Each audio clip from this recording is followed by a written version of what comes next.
कल हमने वीडियो में समझाया था प्रेजेंट इंडेफिनिट टेंस के, क्या समझा था? प्रेजेंट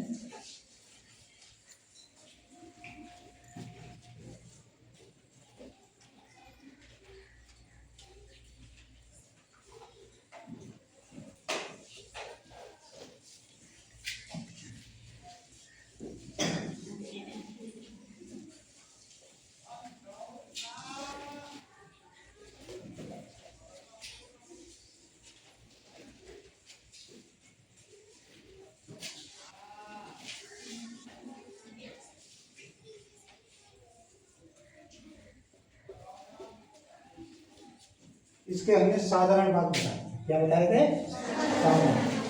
आज बताएंगे नकार। क्या बताएंगे?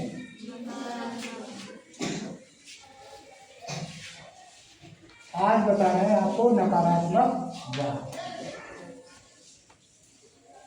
इसकी अंग्रेजी होती है नेगेटिव थिंग।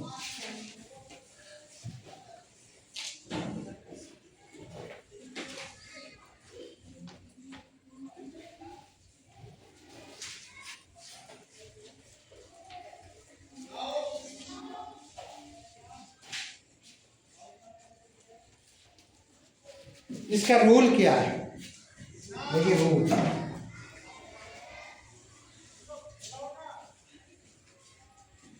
कल भी आपको रूल बताया था कैसे। इसका भी रूल है। सबसे पहले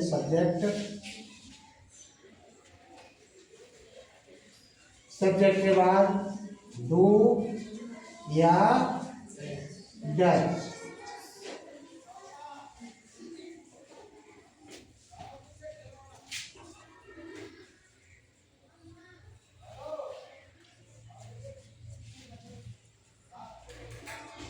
इसके बाद वर्ब की फर्स्ट फॉर्म में लिखोगे। क्या लिखोगे? वर्ब की फर्स्ट फॉर्म लिखोगे। इसके बाद ऑब्जेक्ट,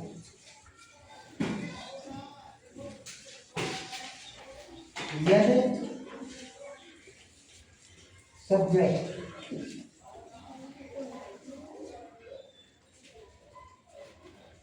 सिंगुलर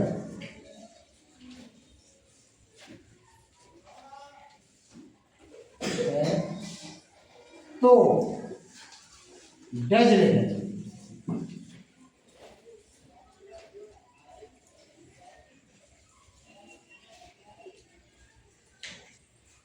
इसमें केवल ये चीज याद रखनी है कि यदि सब्जेक्ट सिंगुलर है, एक वचन है, तो हम यहाँ पर डू न लिख के क्या लिखेंगे? डज। इस चीज का ध्यान रखना है आपको, और कुछ नहीं करना है। विशेष ध्यान रखना है कि इसमें सब्जेक्ट के बाद डू या डज, और इसकी पहचान क्या है? पहचान वही होगी, केवल बीच में नहीं शब्द होगा। बीच में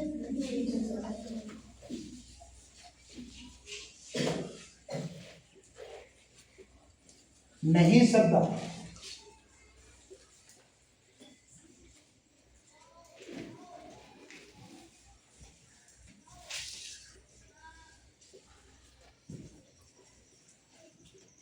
केवल देखिए प्रेजेंट इंडेफिनिट का वाक्य है, तो पहचान तो वही हो गई।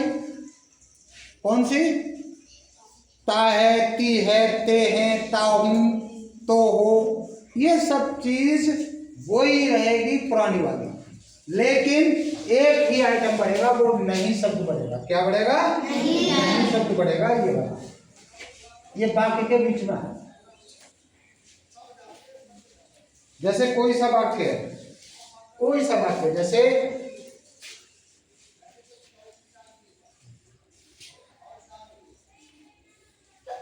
वे अपने घर नहीं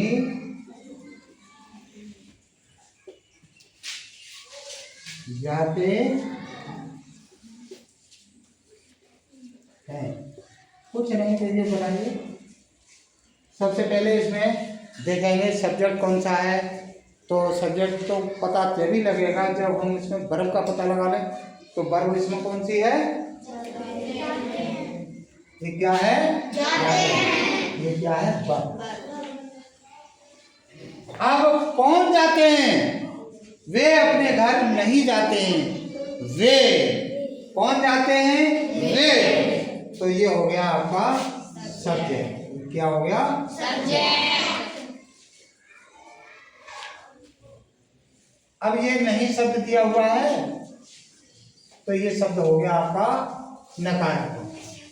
अगर ये नहीं होता तो साधारण वाक्य होता। अब इसको बनाते हैं। सबसे पहले सब्जेक्ट। सब्जेक्ट क्या है? वे। और वे की अंग्रेजी क्या होती है? दे। तो दे लिखेंगे सबसे पहले। क्या लिखेंगे? दे। अब इसके बाद जो नियम हमारा ये कह रहा है, रूल हमारा ये कह रहा है डू या डज। तो इसमें देखेंगे सिंगुलर तो है नहीं, ये प्लूरल है। प्लूरल में तो सीधा डू जाएगा। क्योंकि हमने केवल उसने ये कहा है कि यदि सब्जेक्ट सिंगुलर है तो डज लगाते हैं, अन्यथा डू लिखेंगे। अब देखिए इसमें हमने डू, अब डू आ गया और डू के बाद आपसे याद आएगी नॉट। क्या आ जाएगा?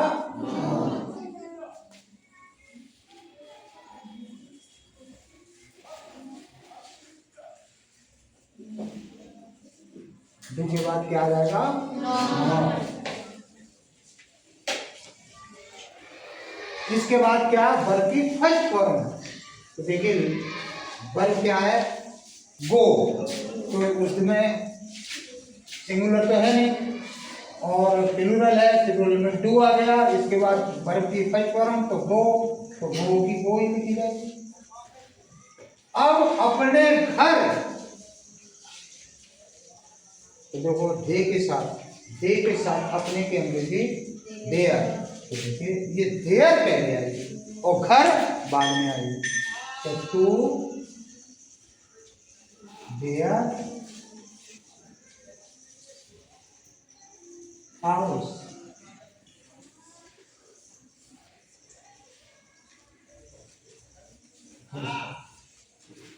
अब देखिए और बातें देखिए।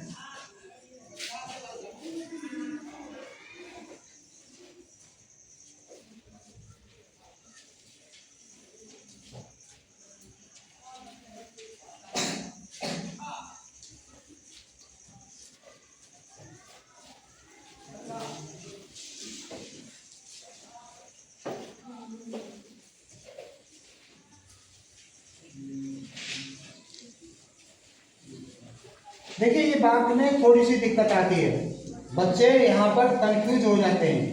क्या हो जाते हैं कि लता भोजन नहीं पकाती। कभी कभी बात में लिखा होता है कि खाना नहीं पकाती है, इसी में दिक्कत हो जाएगी। सबसे पहले देखिए इसमें ये वर्ब हो गई और ये क्या है? सब्जेक्ट। और ये चला जाएगा ऑब्जेक्ट। और अब देखो इससे बनाएंगे पहले लता, इसके बाद देखिए लता सिंगुलर है, वो कह रहा है सिंगुलर है तो डज, तो यहाँ डज लिखें।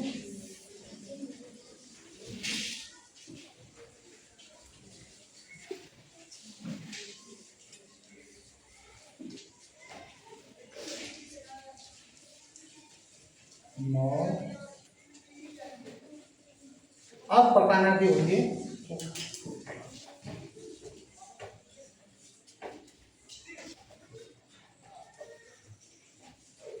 अब देखिए इसी तरह से एक मैंने और जैसे वो है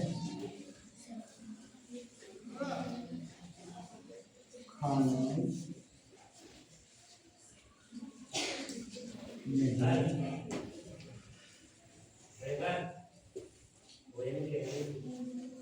खाता है।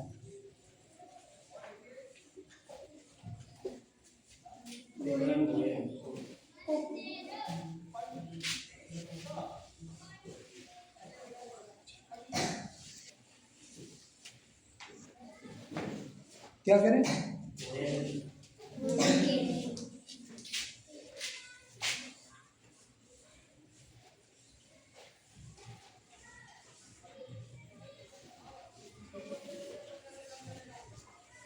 क्योंकि वह खाना नहीं खाता है। तो देखिए ये वर्ब हो गई, ये सब्जेक्ट हो गया, ये ऑब्जेक्ट हो गया। तो देखिए वह खाता है, तो ये लड़का हो गया। और यही होती है वह खाना नहीं खाती है, तो यही लड़की हो गया। तो देखिए वह की अंग्रेजी ही, और ही सिंगुलर है, तो सिंगुलर में कह रहा है डज, और ये नॉट। अब देखिए इस खाता, खाता की जो वर्ब है वो खाना है। खाना की अंग्रेजी क्या होती है? ईट। बहुत से बच्चे यही कंफ्यूज होते हैं, ईट इसकी लिख देते हैं, फूड इसकी लिख देते हैं। नहीं, इसकी हमेशा यहाँ हमने लिखी है फूड, भोजन और खाना एक ही बात है। तो देखो इसकी ईट होगी और फर्स्ट फॉर्म में आएगी, कोई दिक्कत ही नहीं है। ईट, इसके बाद सीधा आ जाएगा खाना, यानी कि दा फूड।